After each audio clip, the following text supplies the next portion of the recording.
नमस्कार, स्वप्नील क्राईम टॉक्समध्ये आपले स्वागत आहे। आजच्या आपल्या घटनेची सुरुवात होते राजस्थानच्या प्रतापगड जिल्ह्यामधून। प्रतापगड जिल्ह्यामध्ये धोला पाणी नावाचं एक गाव आहे आणि याच गावात राहणारा आत्माराम जो की पेशाने एक मजूर होता। आत्माराम आपल्या घरापासून 2 किलोमीटर अंतरावरती एका फॅक्टरीमध्ये मेहनत मजुरी करत होता। आत्माराम मेहनत मजुरी करून चांगल्या पद्धतीने पैसा देखील कमवत होता। मात्र आत्माराममध्ये एक सर्वात मोठी कमी होती, त्याला रोज संध्याकाळी दारू प्यावी लागत होती आणि त्यामुळे जो काही पैसा कमवत होता तो पैसा कधीच टिकून राहत नव्हता आणि त्या कारणामुळे त्याला रोजच मेहनत करण्यासाठी जावे लागत असायचे। आत्मारामच्या कुटुंबामध्ये याच्या 3 मुली होत्या। मोठ्या मुलीचं नाव दीपा, लहान मुलींचे नाव मंजू आणि गीता। दीपाने 12वीचे पेपर दिलेले होते आणि तिथून पुढे तिने शिक्षण सोडून दिले होते। दीपाने आता 12वीचं शिक्षण सोडून घरीच राहण्याचा निर्णय घेतला होता, कारण घरी गरिबी होती आणि पुढे आणखी शिक्षण तिचा बाप तिचे पूर्ण करू शकणार नव्हता। मात्र दीपाच्या ज्या 2 लहान बहिणी होत्या त्या दोघीही स्कूलमध्ये जात होत्या।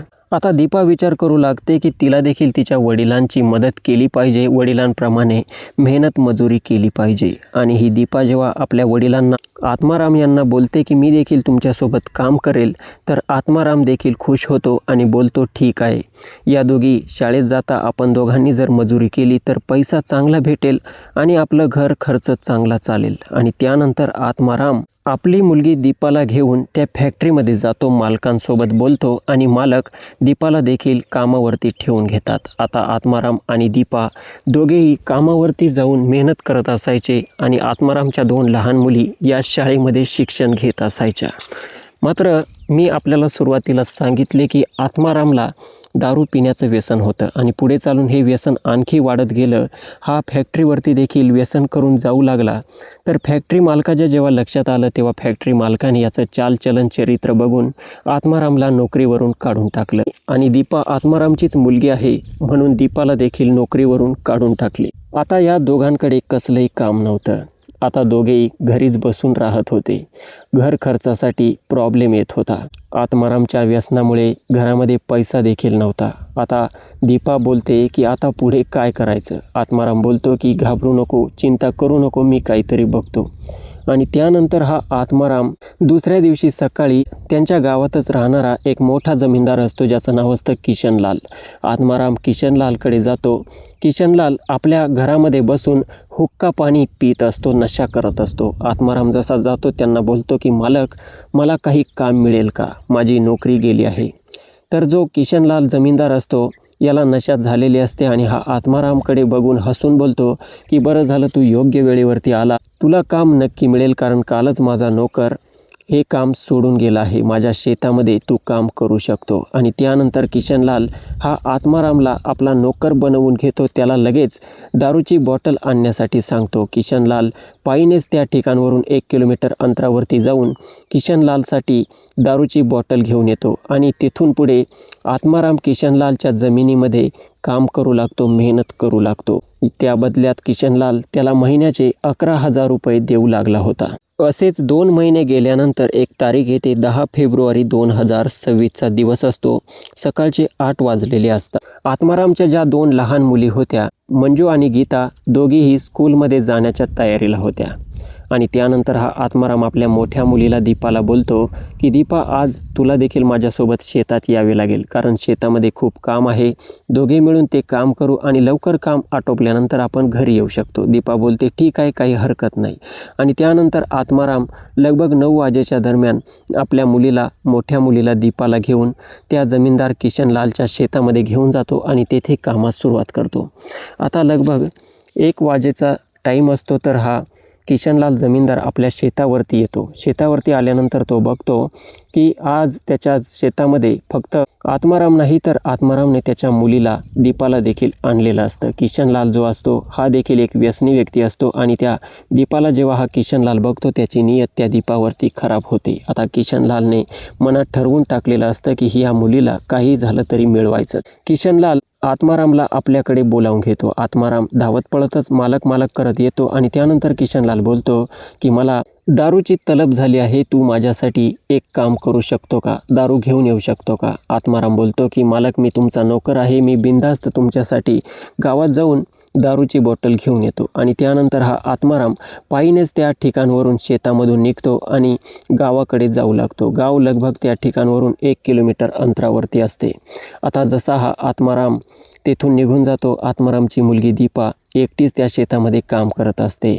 किशनलाल जास्त वेळ घालवत नाही, शेतामध्येच त्याचं एक फार्म हाऊस बनवलेलं असतं. त्या फार्म हाऊसमध्ये जातो आणि तेथून एक कोयता घेतो आणि सरळ त्या दीपाकडे जातो आणि दीपाच्या गळ्याला लावतो. दीपाला बोलतो की जर आरडाओरड करण्याचा प्रयत्न केला तर हा कोयता तुझ्या मानेवरती मारेल आणि तुला मारून टाकेल. दीपा त्या ठिकाणी घाबरते, शांत बसते आणि त्यानंतर हा किशनलाल तिला बोलतो की तुला माझ्या फार्म हाऊसमध्ये यावं लागेल. दीपा घाबरत रडत त्याच्यासोबत त्या फार्म हाऊसमध्ये जाते आणि आतमध्ये गेल्यानंतर हा किशनलाल तिचा दुपट्टा ओढून घेतो आणि तिच्याच दुपट्ट्याने तिचे हातपाय बांधून टाकतो आणि त्यानंतर तिच्यासोबत वाईट काम करण्यास सुरुवात करतो. आता त्याची जोपर्यंत मर्जी असते तोपर्यंत तिच्यासोबत वाईट काम करत असतो. दीपा ओरडूही शकत नव्हती, कारण भीती होती. किशनलालच्या हातामध्ये कोयता होता. ती फक्त रडत होती आणि नाही म्हणत होती. मात्र नशेमध्ये असलेल्या किशनलालला तिची दया आली नाही आणि जेव्हा किशनलालचं मन भरलं तेव्हा त्याने तिला सोडलं आणि तिला बोलला की आता तू तुझ्या कामाला लाग आणि याबद्दल जर तू कोणाला काही सांगितलं तर मात्र मी तुझ्या संपूर्ण कुटुंबाला संपवून टाकील. माझी पॉवर कमी नाही आहे. आणि ही धमकी ऐकून दीपा पूर्णपणे त्या ठिकाणी घाबरते, काही बोलत नाही आणि तशीच तकलीफमध्ये त्या शेतामध्ये काम करू लागते. त्यानंतर 20 ते 25 मिनिटानंतर तिचा बाप आत्माराम जो असतो हा किशनलालसाठी दारू घेऊन येतो आणि किशनलाल त्या ठिकाणी बसूनच दारू पिऊ लागतो आणि आत्मारामला देखील तो काही दारू पाजतो. आता संध्याकाळ झाल्यानंतर दीपा आणि आत्माराम दोघेही आपल्या घरी निघून येतात. मात्र दीपा तिच्यासोबत घडलेला प्रकार आपल्या वडिलांना काही सांगत नव्हती, कारण तिला भीती होती किशनलाल जमीनदार तिच्या बहिणींना आणि तिच्या वडिलांना संपवून न टाको. आता असे दिवस जात होते. दीपाने आपलं दुःख कोणालाही सांगितलं नव्हतं. 17 फेब्रुवारी 2026चा दिवस होता. सकाळचे 8 वाजलेले होते. आत्मारामचा संपूर्ण कुटुंब घरामध्ये निवांत बसलेलं असतं आणि त्याच दरम्यान आत्मारामच्या घरी तो जमीनदार किशनलाल येतो आणि आत्मारामच्या घरी जसा येतो तसा बघतो आत्मारामच्या आणखी 2 मुली, त्या देखील सुंदर होत्या आणि जवानीमध्ये येत होत्या. आता हीच गोष्ट किशनलाल विचार करू लागतो की या दोघी देखील खूप सुंदर आहे आणि या दोघी देखील मला मिळाल्या पाहिजे. अशा पद्धतीने किशनलालची नजर आत्मारामच्या आता या 3ही मुलींवरती पडली होती. आता किशनलाल आत्मारामसोबत काही कामाच्या गप्पा गोष्टी करतो आणि त्यानंतर बोलतो की शेतामध्ये खूप जास्त काम आहे, तू तुझ्या या सर्व मुलींना शेतामध्ये घेऊन येऊ शकतो. तर आत्माराम बोलतो की नाही, मी सर्व मुलींना आणू शकत नाही, कारण माझ्या 2 लहान मुली शेतामध्ये काम करणार नाही, त्या अजून स्कूलमध्ये शिकत आहे. मी माझ्या मोठ्या मुलीला दीपाला तेथे घेऊन येऊ शकतो. आणि त्यानंतर हा किशनलाल जमीनदार खुश होतो. त्याला वाटते की दीपासोबत पुन्हा आपल्याला काहीतरी करता येईल आणि खुश होऊन तो तेथून निघून जातो.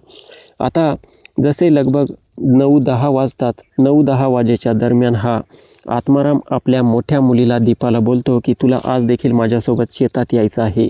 मात्र ही दीपा आपल्या वडिलांना स्पष्ट नकार देते आणि त्यांना बोलते की माझी तब्येत ठीक नाही आहे.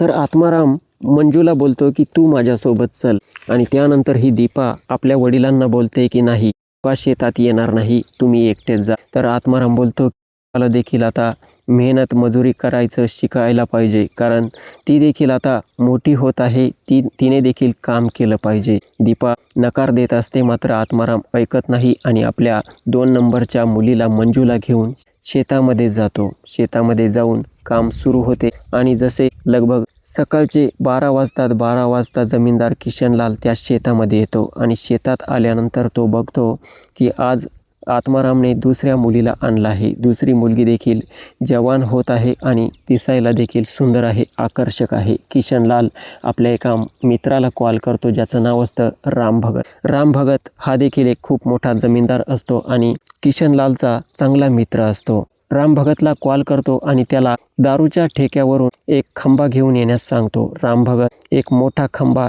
ठेक्यावरून घेऊन येतो आणि किशनलालच्या शेतात येऊन बसतो. दोघे बसून त्या ठिकाणी दारू पिऊ लागतात. त्यानंतर जो किशनलाल असतो हा राम भगतला बोलतो की हे बघ, ही जी आत्मारामची मुलगी आहे दिसायला सुंदर आहे आणि हिच्यासोबत आज आपल्याला त्या गोष्टी करायच्या आहे. राम भगत पहिले तर मना करतो. त्याला बोलतो की ही आपल्या नोकराची मुलगी आहे आणि यांच्यासोबत असं वाईट करणं योग्य नाही. मात्र जो किशनलाल असतो हा आपल्या मित्राला जशी दारू पाजू लागतो तसा त्याच्या मित्राचं देखील मन बदलतं आणि तो बोलतो ठीक आहे आपण करू, मात्र करणार कसं, तिच्यासोबत तर तिचा बाप देखील आहे. त्यानंतर किशनलाल जमीनदार बोलतो की त्याचा देखील माझ्याकडे पर्याय आहे. किशनलाल आत्मारामला बोलावून घेतो. आत्माराम येतो. आत्मारामची सर्वात मोठी कमी हीच होती की तो देखील नशेचा भोका होता. त्याला देखील दारूची लत होती. आणि त्यानंतर जसा आत्माराम येतो किशनलाल त्याच्यासाठी ती पॅक बनवतो आणि तिघे बसून त्या ठिकाणी दारू पिऊ लागतात. किशनलाल जो असतो चतुर असतो. तो आत्मारामला मुद्दामहून जास्त पॅक बनवतो, जास्त दारू पाजतो आणि फुल नशेमध्ये जेव्हा आत्माराम जातो फुल त्या ठिकाणी लुडकतो. त्याला सुचतही नाही आपण कोणत्या ठिकाणी आहे आणि काय करत आहे, कोणत्या ठिकाणी पडलो आहे. जो आत्माराम असतो तो नशेमध्ये धुत्त झालेला असतो, त्या ठिकाणी पडतो आणि त्याला गहिरी झोप लागून जाते. आता किशनलाल जो असतो जमीनदार याला कळून चुकते की आत्माराम जो आहे किमान 3 ते 4 तास तरी या ठिकाणावरून हलणार नाही.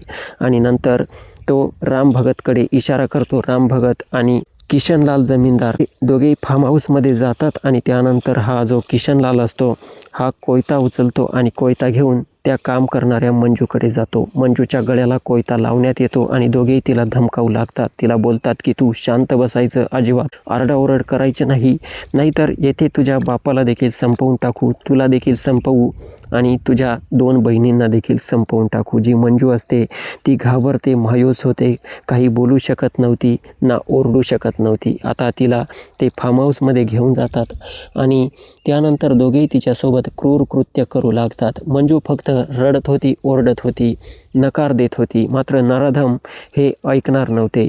ते त्यांच्या मनमर्जीने तिच्यासोबत वाईट काम तोपर्यंत करत राहतात जोपर्यंत यांची इच्छा पूर्ण होत नाही. आणि जेव्हा यांची इच्छा पूर्ण होते तेव्हा तिला धमकावून सांगतात की जर तू कोणाला सांगितलं तर तुझ्या बापाला, तुला आणि तुझ्या 2ही बहिणींना आम्ही संपवून टाकू. एवढी मोठी धमकी दिल्यानंतर जी मंजू असते ती त्या ठिकाणी फक्त रडत असते, काही बोलत नाही. त्यानंतर जो किशनलाल असतो आणि राम भगत असतो दोघेही त्या ठिकाणावरून निघून जातात. लगभग संध्याकाळची 6 वाजत आले होते. 6 वाजेच्या दरम्यान जो आत्माराम असतो याला आता थोडं सुधरू लागतं आणि त्यानंतर तो आपल्या मुलीला घेतो आणि घरी जातो. घरी गेल्यानंतर जी मंजू असते ही आपल्या बहिणीला दीपाला जेव्हा भेटते तेव्हा तिच्याकडे बघून तिला राहवत नाही. तिच्या डोळ्यातून अश्रू येऊ लागतात आणि ती रडत रडत आपल्यासोबत घडलेला सर्व प्रकार सांगू लागते. दीपाला हे सर्व ऐकून फार वाईट वाटते, कारण दीपासोबत देखील हीच गोष्ट घडली होती. आता दीपाला हे सहन होत नाही आणि दीपा आपल्या वडिलांना चांगलं शुद्धीत येण्याची वाट बघू लागते. जसे रात्रीचे 8 वाजतात आत्माराम चांगल्या पद्धतीने शुद्धीत येतो, तशी ही दीपा आणि मंजू दोघी मिळून आत्मारामला सर्व कहाणी सांगू लागतात की त्यांच्यासोबत शेतामध्ये काय काय घडलं आहे आणि कसं कसं घडलं आहे. आता या सर्व गोष्टी ऐकल्यानंतर आत्माराम जो असतो हा आपल्या 2ही मुलींना शांत करतो. त्यांना बोलतो की याबद्दल तुम्ही कोणालाही काही बोलणार नाही. मी उद्या सकाळी जमीनदार किशनलालकडे जाणार आहे आणि त्याच्यासोबत बोलणार आहे आणि त्यानंतर जर त्याने ऐकलं नाही तर मी पोलीस स्टेशनला देखील जाणार आहे. आता आपल्या वडिलांची ही गोष्ट ऐकून या 3ही मुली त्या ठिकाणी शांत होतात. त्यांना निर्धास्त येतो आणि त्यांना वाटतं की आपल्याला आता नक्कीच न्याय मिळणार आहे.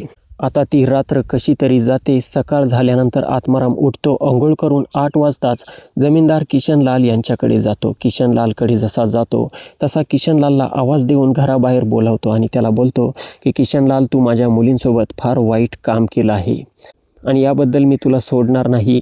मी पोलीस स्टेशनला जाणार आहे. आत्मारामच्या तोंडून जेव्हा किशनलाल हे ऐकतो, किशनलाल चचपतो, घाबरतो आणि त्याला बोलतो की शांत हो. आत्माराम शांत होण्यासाठी तयार नसतो. तो त्याला बोलत असतो की मी पोलीस स्टेशनला जाणार आहे. जमीनदार किशनलाल त्याला कसं तरी शांत करतो. त्याच्या हाताला धरून घरात घेऊन जातो आणि घरात गेल्यानंतर बोलतो की जे काही घडलं ते नशेमध्ये घडलं. जर मी नशेत नसतो तर हे झालंच नसतं. नशा कशी चीज असते हे तुला देखील माहीत आहे, कारण तू देखील नशा करत असतो. आत्माराम थोडा शांत होतो आणि त्यानंतर हा जमीनदार किशनलाल त्याला आतमध्ये घेऊन जातो आणि तिजोरी उघडतो. तिजोरीमधून 5 लाख रुपये काढून त्याला देतो आणि बोलतो, हे बघ, हे 5 लाख रुपये घे.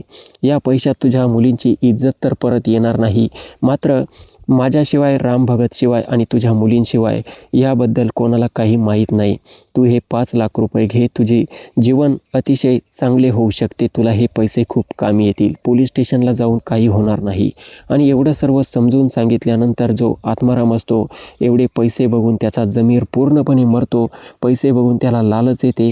त्याला मुलींच्या इज्जतीची पर्वा राहत नाही आणि ते 5 लाख रुपये घेऊन तो सरळ दारूच्या अड्ड्यावरती जाऊन बसतो. तेथे भरपूर सारी दारू पितो आणि काही पार्सल देखील घेतो आणि त्यानंतर आपल्या घरी जातो. जवळपास संध्याकाळ झालेली असते. आत्माराम फुल नशेमध्ये घरी आलेला असतो. त्याच्या 3ही मुली वाट बघत असतात आणि जसा आत्माराम घरी येतो त्याची अवस्था बघून मुलींना वाईट वाटतं की आपले वडील खूप जास्त दारू पिलेले आहे. मात्र मुली त्याला विचारतात की तुम्ही किशनलाल आणि राम भगत जमीनदारचं काय केलं? तर आत्माराम जो असतो हा नशेमध्ये असल्या कारणाने आपल्या मुलींना शिव्या देऊ लागतो, त्यांना धमकावू लागतो, त्यांना बोलू लागतो की याबद्दल तुम्ही कोणाला काही बोलू नका. चूक फक्त त्या दोघांची नाही तर तुमची देखील तितकीच चूक आहे. ते नशेमध्ये होते, मात्र तुम्ही देखील नालायक मुली निघाल्या. तुम्ही देखील त्यांना साथ दिली आणि ते जमीनदार चांगले व्यक्ती आहे. त्यांनी मला 5 लाख रुपये दिले आहे. आपल्या पुढील आयुष्यासाठी ते आपल्याला कामी येतील. त्यामुळे तुम्ही याबद्दल कोणाला काही बोलणार नाही. तर जी गीता असते, ही गीता आपल्या वडिलांवर भयंकर भडकते आणि त्यांच्यावरती रागवू लागते, त्यांना बोलू लागते. आत्मारामला ती बोलते की तू बाप आहे की जल्लाद आहे? पैसे बघितले आणि मुलींच्या इज्जतीची तुला पर्वा राहिली नाही. मुलीचं हे असं बोलणं ऐकून आत्माराम चिडतो आणि आपल्या मुलीवरती, दीपावरती हात उचलतो. दीपावरती हात उचलल्यानंतर जी मंजू असते ही आपल्या वडिलांचा हात पकडते. आत्मारामला आणखी राग येतो आणि आत्माराम आपल्या 3ही मुलींची भयंकर पिटाई करतो. 3ही मुली रडू लागतात. दुसऱ्या रूममध्ये जाऊन एकमेकींच्या गळ्यात गळे घालून रडत असतात, कारण त्यांच्यासोबत अन्याय झाला होता आणि जो त्यांचा बाप होता याने त्यांच्यावरती आणखी अन्याय केला होता. आता दीपा, मंजू आणि गीता तिघी विचार करतात की जे आपल्यासोबत घडलं याचं कारण फक्त आपला हा दारू पिणारा बेवडा बाप आत्माराम आहे. जर हा दारूची नशा करत नसता तर आपल्यासोबत हे झालंच नसतं. झालं तर झालं, मात्र याला आपली काही पर्वा नाही. याला पैसा प्यारा आहे. असा बाप नसला ते बरा. 3ही मुली सुडाने पेटून उठतात आणि आपल्या बापासोबत विचित्र करण्याचा निर्णय घेऊन टाकतात. जी दीपा असते किचनमध्ये जाते, एक चाकू उचलते. जी मंजू असते बाहेर पडलेली कुऱ्हाड उचलते आणि जी सर्वात छोटी मुलगी असते गीता ही एक दांडा उचलते आणि तिघीही दारू पीत बसलेल्या आत्मारामकडे जातात. आत्मारामने जो दारूचा खंबा घरी आणलेला होता तो थोडा थोडा पेग लावत होता आणि तो नशेमध्ये गेलेला होता. या तिघी जेव्हा जातात, जी दीपा असते तो चाकूने आत्मारामच्या गळ्यावरती वार करते. आत्मारामच्या गळ्यातून रक्ताची चिळखंडी उडते, मात्र दीपा थांबत नाही. तो चाकू त्याच्या पोटात 2-3 वेळा भोकसते. जी मंजू असते, मंजू देखील तेथे थांबणारी नव्हती. मंजू देखील कुऱ्हाडीने त्याच्या अंगावरती वार करू लागते, त्याच्या छातीवरती वार करू लागते आणि जी असते ही देखील काठीने त्याला मारू लागते. तिघी जेव्हा त्याला प्रथमतः मारत होत्या, आत्माराम भयंकर ओरडला होता आणि त्याचा ओरडण्याचा आवाज शेजाऱ्यांनी ऐकला होता. शेजारी जेव्हा त्या ठिकाणी आले, बघितले 3ही मुलींचा अवतार बघून शेजारी त्या ठिकाणी काही बोलले नाही आणि एका व्यक्तीने जवळच्या पोलिसात संपर्क केला. पोलीस घटनास्थळी दाखल झाले आणि जसं पोलिसांनी बघितलं की या 3ही मुलींनी आत्मारामसोबत, त्यांच्या बापासोबत वाईट कृत्य केलं आहे, तर 3ही मुलींना पोलीस उचलतात. तिकडे आत्मारामचा पोस्टमॉर्टम वगैरे करण्यात येतो आणि जेव्हा दीपा, मंजू आणि गीता तिघींनाही विचारण्यात येतं तुम्ही असं का केलं, तर दीपा ही आपली संपूर्ण कहाणी, मंजू देखील आपली संपूर्ण कहाणी जेव्हा पोलिसांना सांगते, पोलीस त्यानंतर राम भगत जमीनदार आणि किशनलाल जमीनदार दोघांनाही अटक करतात आणि अखेर दीपा, मंजू आणि गीता तिघींवरती देखील चार्जशीट तयार करतात. आता येणारं भविष्य ठरवेल की कोर्ट दीपा, मंजू आणि गीताला कोणती शिक्षा सुनावते. मात्र मित्रांनो, मला सांगा, या 3ही मुलींनी आपल्या वडिलांसोबत जे काही केलं ते योग्य होते की अयोग्य होते? आपले मत कमेंट सेक्शनमध्ये नक्की मांडू शकता. बाकी या व्हिडिओचा माझा उद्देश कोणाच्या भावना दुखावण्याचा किंवा अश्लीलतेचा प्रसार करणे नाही, तर आपणास जागरूक करण्याचा होता। या घटनेमध्ये जे काही घडले, चांगले घ्यायचे आणि वाईट सोडून द्यायचे। व्हिडिओ आवडला असेल तर लाईक करा आणि अशाच घटना, क्राईम स्टोरी नेहमी ऐकत राहण्यासाठी स्वप्नील क्राईम टॉक्स या यूट्यूब चॅनलला सबस्क्राईब करा। भेटूया पुढच्या व्हिडिओमध्ये। जय हिंद, नमस्कार।